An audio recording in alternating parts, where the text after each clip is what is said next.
Bismillahirrahmanirrahim. Assalamualaikum warahmatullahi wabarakatuh. Perkenalkan, nama saya Naf Aramatul Haq. Saya dari kelas 3 TBA. Dan di sini saya akan menjelaskan hadis dari segi kualitas dan segi kuantitasnya. Langsung saja kita ke poin yang pertama, yaitu hadis berdasarkan dari segi kualitas atau mutu atau nilainya. Maka hadis itu terbagi menjadi 3 bagian, yakni yang pertama yaitu hadis sahih. Para ulama hadis memberikan definisi hadis sahih sebagai hadis yang sanadnya bersambung, dikutip oleh orang yang adil lagi cermat dari orang yang sama sampai berakhir pada Rasulullah SAW, atau kepada sahabat atau kepada tabi'in. Bukan hadis yang syadz dan terkena ilat yang menyebabkan cacat dalam penerimanya. Dalam definisi tersebut ada beberapa hal yang perlu kita perhatikan, yaitu sebagai berikut. Yang pertama, sanadnya bersambung. Artinya, tiap-tiap perawi dalam sanad hadis menerima riwayat hadis dan perawi terdekat sebelum atau benar-benar mengambil secara langsung dari orang yang ditanyanya, dan sejak awal hingga akhir sanadnya. Kemudian poin yang kedua adalah para perawinya bersifat adil. Artinya bahwa semua perawinya di samping harus muslim, baligh, bukan fasid, dan tidak berbudi jelek. Kemudian poin yang ketiga adalah kuat hafalan para perawi atau yang biasa disebut dengan dobit.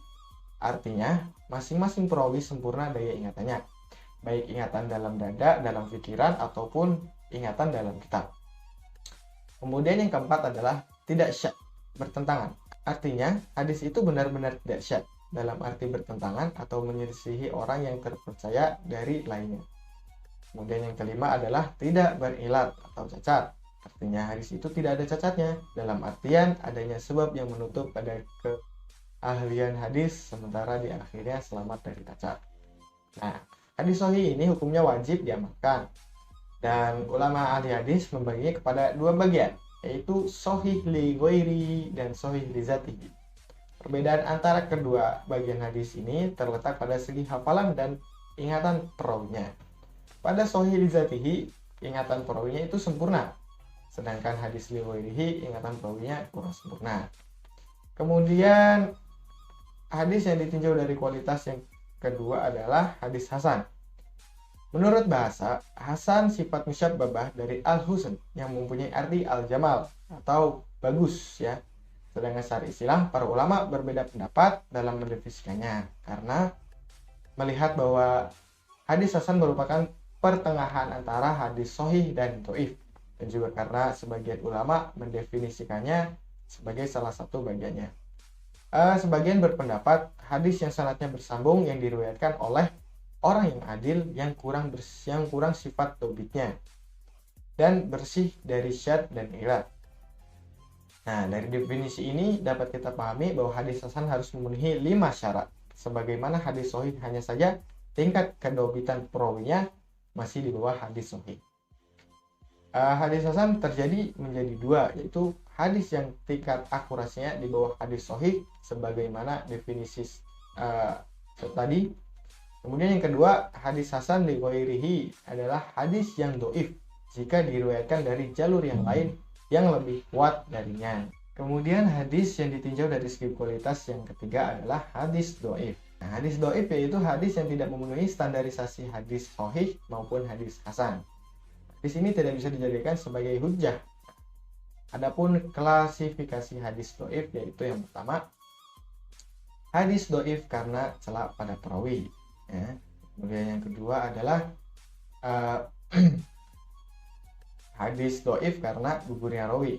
Kemudian yang ketiga, hadis dhaif karena rawinya. Jadi demikian adalah penjelasan hadis yang ditinjau dari segi kualitasnya. Kemudian kita masuk ke hadis yang ditinjau dari segi kuantitasnya. Berdasarkan dari segi kuantitasnya atau jumlah rawi hadis, maka dibagi menjadi dua bagian.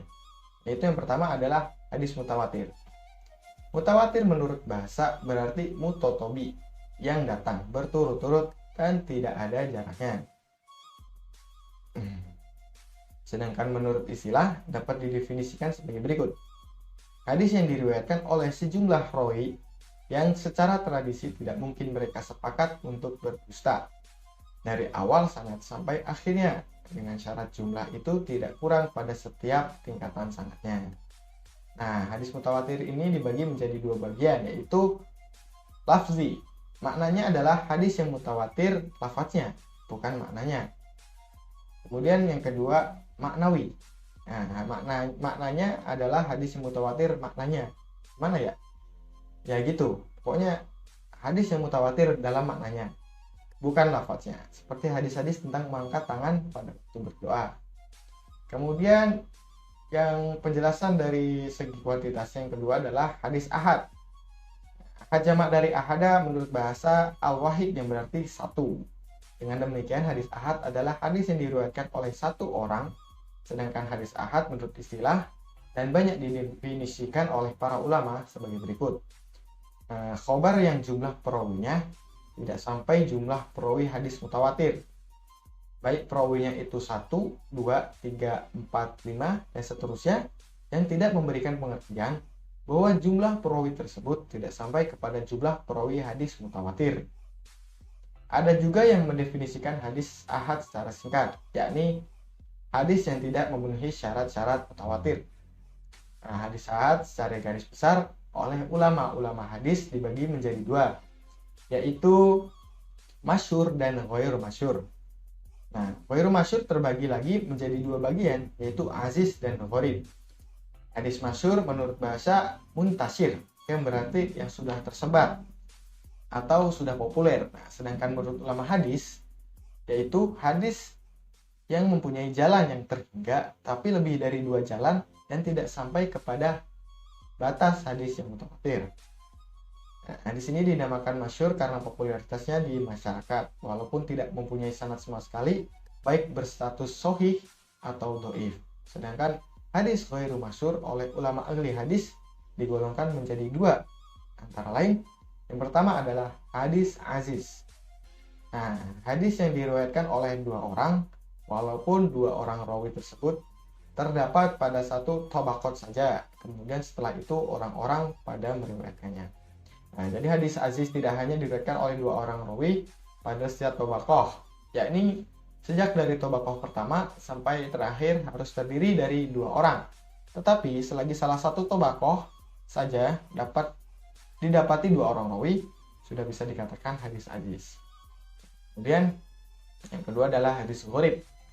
Hadis gharib diartikan sebagai berikut: hadis yang dalam sanadnya terdapat seseorang yang menyendiri dalam meriwayatkannya, di mana saja penyendirian dalam sanad itu terjadi. Nah, hadis gharib terbagi menjadi dua, yaitu ghair mutlak dan gharib nisbi. Gharib mutlak yakni apabila penyendiri rawi dalam meriwayatkan hadis itu mengenai personalianya dan harus berpangkal di tempat aslu sanad, yaitu tabi'i, bukan sahabat. Sedangkan gharib nisbi ialah apabila penyendirian itu mengenai sifat-sifat atau keadaan tertentu seorang rawi. Nah, dan hal ini mempunyai beberapa kemungkinan.